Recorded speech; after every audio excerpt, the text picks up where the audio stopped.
Merhaba adamlar, assalamu alaikum. Bugün de sularına maşinimiz var. Tare geldi, konteynerden tare çıkara koydular.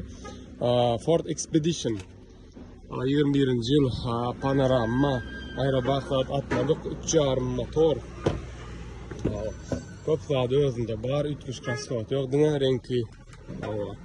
Galandan gitmeyen zatlarını almalısını özlemdir 15 mına geçmeye de oğart beriyat gitmeyen zatlarını alıştırıp dakıştırıp olacak. Bari treni de var onu önüne oğart oluyor. İski bamper içinde yatıyor onun neme dahi bolonunu görüp orada Aydar diye kime nefiyse yolunu rastlamak edip alayım. Mesela panorama Ford Expedition 21. yıl start stop Podnoska İstanbul Lejası hem de var. Kalanam hani havalasın onda.